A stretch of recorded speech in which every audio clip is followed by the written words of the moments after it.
Приветствую, друзья! Сегодня у нас продолжение обзора нового проектора Everycom R15. В прошлом ролике мы посмотрели меню и настройки проектора, тестовые изображения брош и примеры работы YouTube. Особенность этого проектора в том, что это яркий Full HD проектор, который покажет диагональ до 120 дюймов и при этом имеет более компактные размеры, чем аналогичные 1080p проекторы на технологии 1LCD. Также в нем есть оптический и цифровой кейстон, как и в модели Everycom M9, что позволяет размещать проектор как по бокам от экрана, так и на потолке посредством кронштейна. Сейчас начинается распродажа, поэтому можно приобрести модели R15 и M9 по хорошей скидке, плюс промокод AliExpress, плюс скидка от канала Jamison. Все это позволит вам хорошо сэкономить. R15 выйдет дешевле 10 тысяч рублей, M9 в районе 12,5 тысяч рублей. Ссылки и промокоды на эти модели смотрите прямо в комментариях под видео. Проектор Everycom R15 короткофокусный, КПР у него 1.2, что позволяет получить картинку в 100 дюймов с расстояния до 3 метров. Есть версия проектора R15A с возможностью подключения смартфона для зеркального отображения экрана по проводу или Wi-Fi. Возможность использовать проектор как Bluetooth колонку сомнительна. Здесь всего один динамик без низкочастотной составляющей. Цветопередача у проектора хорошая. Немного нужно настроить яркость и контраст для отображения всех деталей в цветах и в тенях. Пульт нужно направлять прямо в экран. Тогда он работает всегда и без нареканий, как и у модели M9.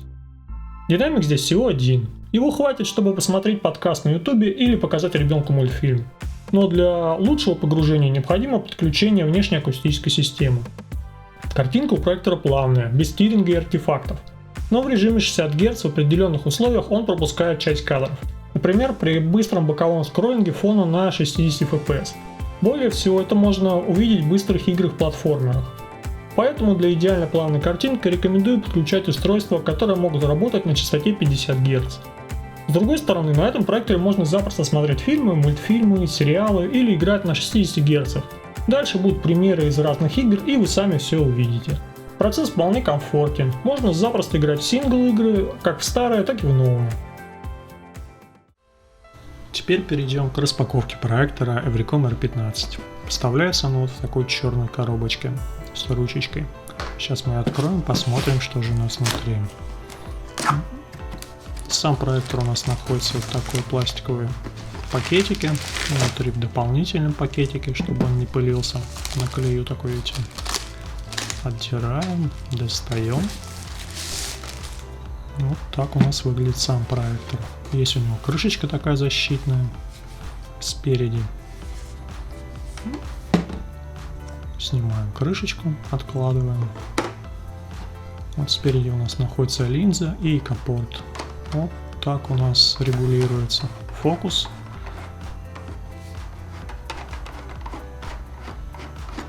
И кейс там. У него маленький ход. Здесь у нас аудио вход, наушники, 2 HDMI и 2 USB для подключения внешних устройств, флешек и прочего.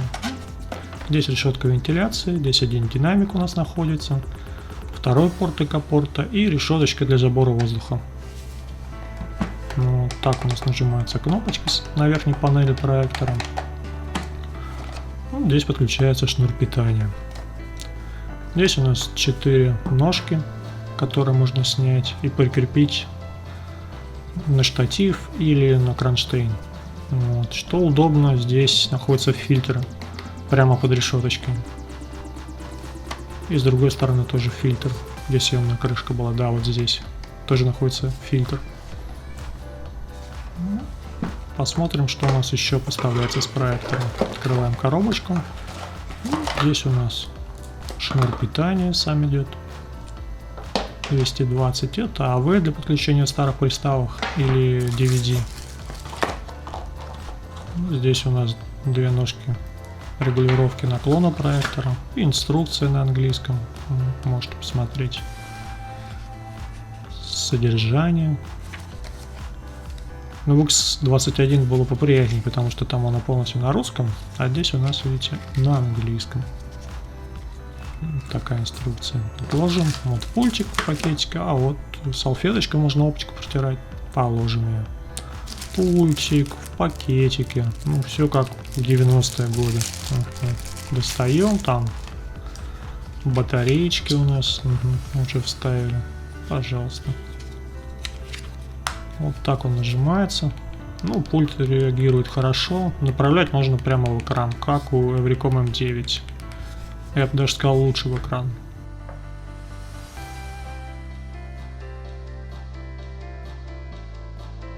Технические характеристики проектора Everycom R15. Проектор выполнен на технологии 1LCD. Разрешение матрицы 1920 на 1080 точек. Размер матрицы 5 дюймов. Яркость порядка 450-500 ансилюмий, что достаточно для комфортного просмотра контента на диагонали в 100 дюймов и более. Сам проектор довольно компактный, размером 26 на 21 см и высотой 10 см. Масса проектора 2,5 кг. Показатель шума проектора в пределах нормы для этого класса. Тембр шума не раздражает и легко перекрывается встроенным динамиком. При подключении внешней акустики шум работы проектора становится незаметен. Теперь мы перейдем к тестам YouTube и плавного видео в 60 fps. Картинка плавная, достаточно яркая и четкая, цвета насыщенные и адекватные, с сохранением деталей в цветах и в тенях. Картинка комфортная, яркости хватает с запасом, можно смотреть без усталости для глаз. Для этих тестов диагональ проекции составляет 100 дюймов, с расстояния 2,9 метров от линзы проектора до экрана. Проекция идет на специально подготовленную стену для экрана. В предыдущем ролике вы могли видеть, как проектор R15 показывает на рулонной блокаут шторе. Проектор воспроизводит тестовые ролики с YouTube хорошо, передавая всю гамму цветов и оттенков и сохраняя высокую детализацию по центру кадра. Здесь отлично выглядит как животные, так и панорамные кадры природы. Матрица Full HD на 5 дюймов показывает себя хорошо, выводя более выигрышную картинку на большой диагонали в сравнении с 720p проекторами. Оттенки кожи проектор передает верно. Как и многие другие 1LCD, эта модель заваливает часть деталей в тенях, показывая более глубокий черный цвет. Картинка у проектора мягкая, что отлично подойдет для просмотра фильмов, сериалов и мультфильмов. Панорамные виды природы, яркие краски, смена времен года.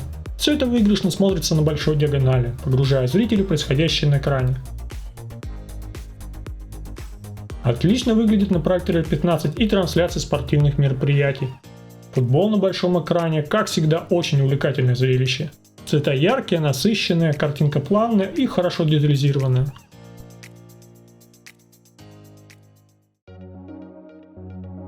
Переходим к тестам на примеры фильмов и игр.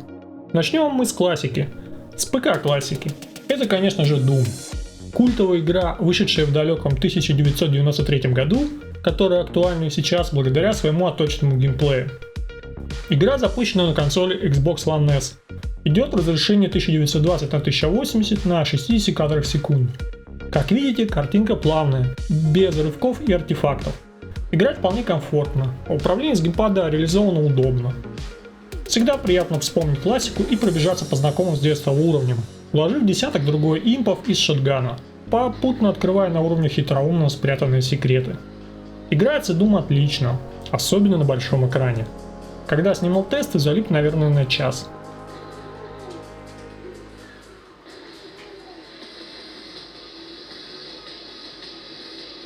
А вот Doom 2016 года. Переосмысление классики в новом формате, с новым дизайном, современной графикой и обновленным геймплеем, завязанным на менеджменте ресурсов через добивание врагов, грамотном использовании бензопилы, апгрейде оружия и платформинге. Что осталось неизменно, так это скорость и драйв оригинала, и, конечно же, Марс. Здесь все это присутствует в полной мере. Игра снова работает на 60 кадрах в секунду, что и просто необходимо ввиду сумасшедшего драйва и скорости геймплея.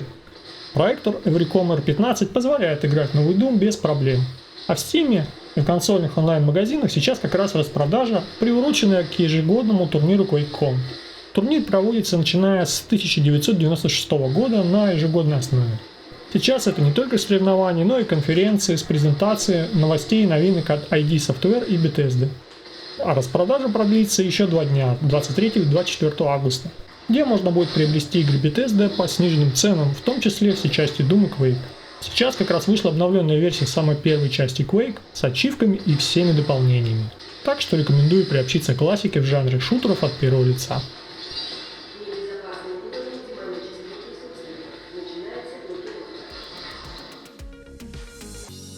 Теперь посмотрим, как играется файтинг на проекторе Everycom R15 на примере Virtua Fighter 5. Здесь тоже все в полном порядке, играть вполне комфортно.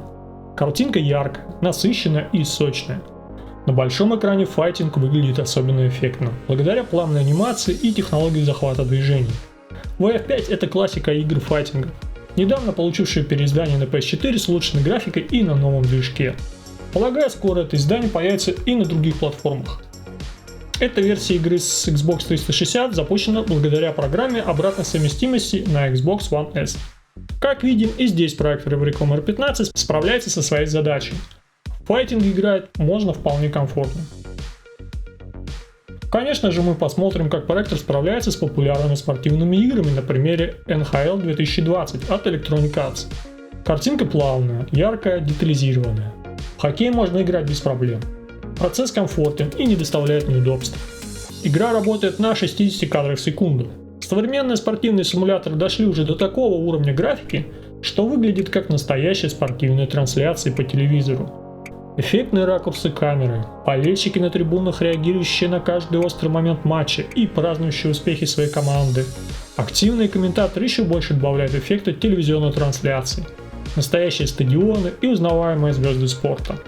И сейчас уже на новом поколении консолей спортивные симуляторы выходят на новый уровень реалистичности и детализации. Графика становится еще более реальной.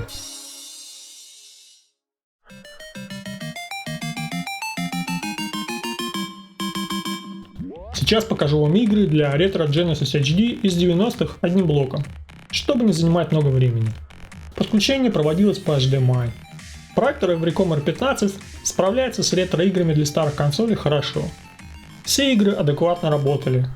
Управление было достаточно отзывчивым, что позволяет нормально играть. Задержка у R15 примерно как и у M9. Играть вполне можно. Для игры был установлен режим соотношения сторон 4:3.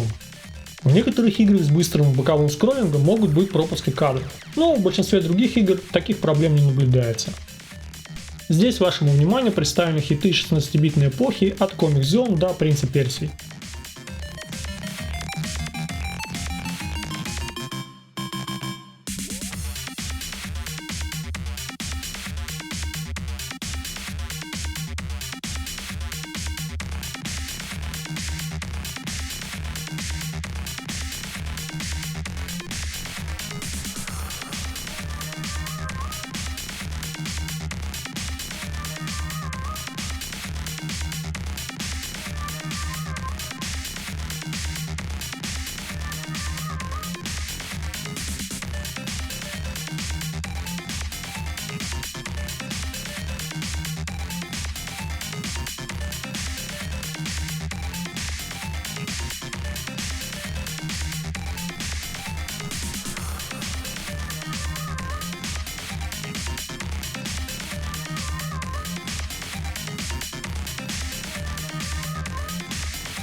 Мы переходим к фильмам на проекторе Everycom R15. И снова классика 90-х. Это Терминатор 2 1991 года от режиссера Джеймса Кэмерона. На большом экране этот фильм выглядит особенно эффектно, а пересматривать его одно удовольствие. Как и в случае с проектором M9, фильм выглядит просто отлично. Сцены, погони перестрелок, цветное освещение, спецэффекты и взрывы – все смотрится на высоте. Сцены будущего выглядят детализированно и масштабно, целиком погружая зрителя в процесс просмотра. Данный фильм записан в широкоформатном варианте, как и большинство доступных сейчас картин. Конечно же, не стоит забывать о звуке, он тоже играет большую роль в погружении. Необходима хотя бы минимальная активная стереопара, саундбар или система 2.1 с сабвуфером. А еще лучше ресивер системы надбьемного звучания 5.1 или выше, насколько позволяет ваше помещение для просмотра. Поэтому, стремясь к большой диагонали и хорошей картинке, не забываем, что и звук играет большую роль в восприятии.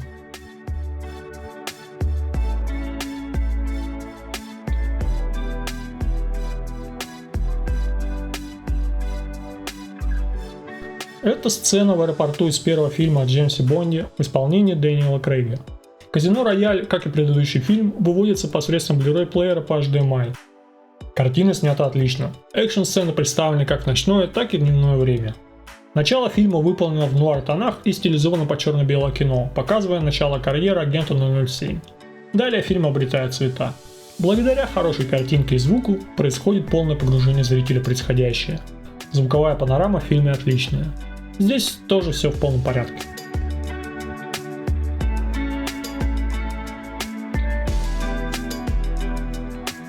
Рэмбо. Первая кровь 2 от режиссера Джорджа Косматоса вышел в 1985 году. В главной роли всем известный Сильвестр Сталлоне. Фильм эпохи видеосалонов конца 80-х и начала 90-х. Персонаж Сталлоне настолько крут, что буквально луками-стрелами выносил ударные части вьетнамской армии на счет раз. И в нашем детстве многие мальчишки мастерили лук со стрелами, повязывали повязку на лоб и играли в Рэмбо, бегая по двору или по кустам в ближайшем сквере. Более удачливые подростки могли даже поиграть в игры по мотивам трилогии Рэмбо на компьютере ZX Spectrum. Это сейчас игры по кинорецензии считаются чем-то незначительным. А в те годы игра по фильму у любого мальчишки добавляла 100 баллов сверху к интересу и крутизне. Тем более если это Рэмбо, Терминатор или Робокоп. Мультфильмы на проекторе Recomer 15 выглядят отлично. Цвета яркие, насыщенные, картинка плавная. Вот диснеевский Аладдин 1992 года выпуска. Всеми любимый полнометражный мультик. Классическая анимация, интересный сюжет, грамотно вплетенная в повествование песни. Это как раз та классика, которую можно пересматривать всей семьей. И взрослые, и дети останутся довольны. А вот и другая икона подростков 90-х – Черепашки-ниндзя. Мультсериалы, фильмы, игры. В те годы вся эта продукция считалась почетной и увлекательной. Что интересно, заставка была одинаковой что в мультсериале, что в играх. Идея о том, что обычные черепашки под воздействием радиоактивного мутагена могут вырасти до размера взрослого человека, довольно интересна для своего времени. Воспитал, обучил их наставник Сплинтер, и вместе они противостоят злодею Шреддеру, в услужении которого бесчисленное количество роботов клана Food и несколько сильных боссов.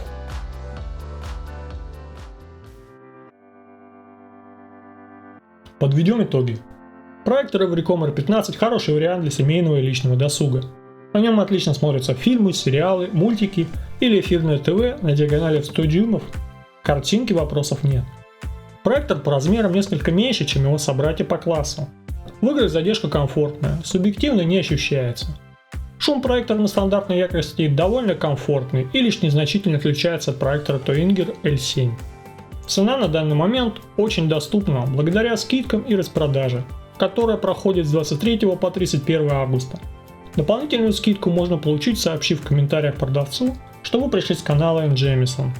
Со всеми скидками цена на проектор будет ниже 10 тысяч рублей, что ниже ее обычной стоимости на 2500 рублей. Ссылка на проверенный магазин, где заказывал проектор, находится в комментариях прямо под видео. Подписывайтесь на канал, жмите колокольчик, оставляйте пожелания и вопросы в комментариях. Ваша поддержка очень важна для развития канала.